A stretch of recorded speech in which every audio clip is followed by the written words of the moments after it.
امید ہے آپ سب خیریت سے ہوں گے، خیر و عافیت سے ہوں گے۔ آج کا جو ہمارا ٹاپک ہے وہ ہے ناول کے بارے میں، ناول کیا ہے۔ تو آئیں جاتے ہیں اپنے آج کے ٹاپک کی طرف۔ ناول ناول اطالوی زبان کا لفظ ہے جس کے معنی نیا، انوکھا یا نرالا کے ہیں۔ یہ داستان کی ترقی یافتہ اور ارتقائی شکل ہے۔ داستان کے برعکس ناول کی بنیاد حقیقت اور فطرت پر اٹھائی جاتی ہے اور فرضی، خیالی اور مفوق الفطرت باتوں سے اجتناب کیا جاتا ہے۔ تعریف: ناول اس قصے کہانی کا نام ہے جس کا موضوع انسانی زندگی یا اس کا کوئی پہلو ہو۔ جیسا کہ بیان ہوا ہے، ناول کا موضوع انسان ہے۔ آج کل انسان طرح طرح کے حالات و واقعات سے دوچار اور متنوع مسائل میں گھرا ہوا ہے۔ ناول ان سب موضوعات کا احاطہ کرتا ہے۔ ناول کو کئی قسموں میں تقسیم کیا جاتا ہے، جن میں چند یہ ہیں: کرداری ناول، واقعاتی ناول، اصلاحی ناول، ڈرامائی ناول، مہمانی ناول، نظریاتی ناول، تاریخی ناول۔ ناول کے اجزائے ترکیبی: سب سے پہلے ہے کہانی۔ ناول کے لیے قصہ یا کہانی مرکزی حیثیت رکھتے ہیں۔ ان کے بغیر کوئی ناول ناول نہیں کہلا سکتا۔ ناول کی کامیابی کا بڑی حد تک انحصار اس بات پہ ہے کہ کہانی کو ناول نگار نے کس طرح منطقی ترتیب دیا اور تدریجی ارتقاء کے ساتھ پیش کیا ہے۔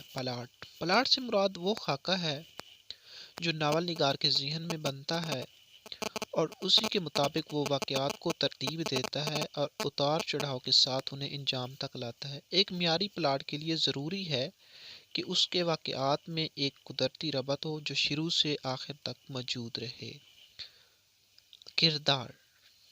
کردار سے مراد قصے کے وہ اشخاص ہیں جو ناول میں اپنے عمل اور قول سے کہانی کو آگے بڑھاتے ہیں۔ کہانی کرداروں کے بغیر نہ تو وجود میں آ سکتی ہے اور نہ ہی آگے بڑھ سکتی ہے۔ کرداروں کے بغیر کسی ناول کا تصور بھی نہیں کیا جا سکتا۔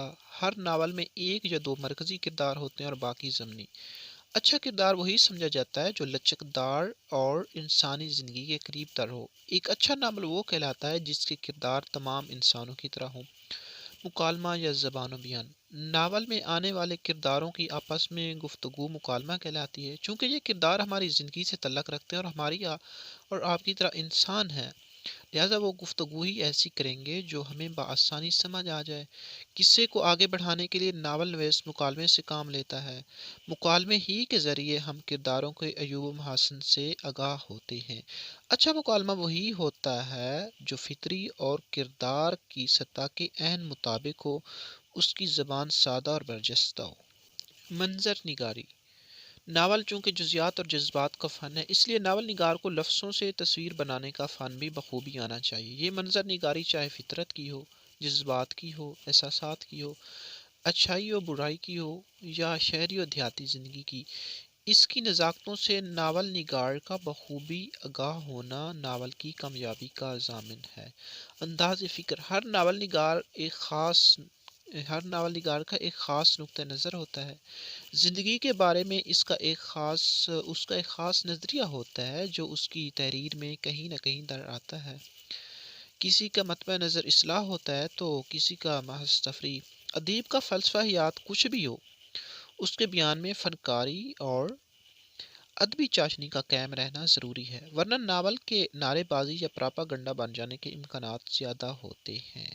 تو آج کا ہمارا یہ ٹاپک تھا۔ انشاءاللہ اس کے بعد جو ٹاپک ہمارا ہوگا وہ داستان اور ناول کا ارتقاء ہوگا انشاءاللہ۔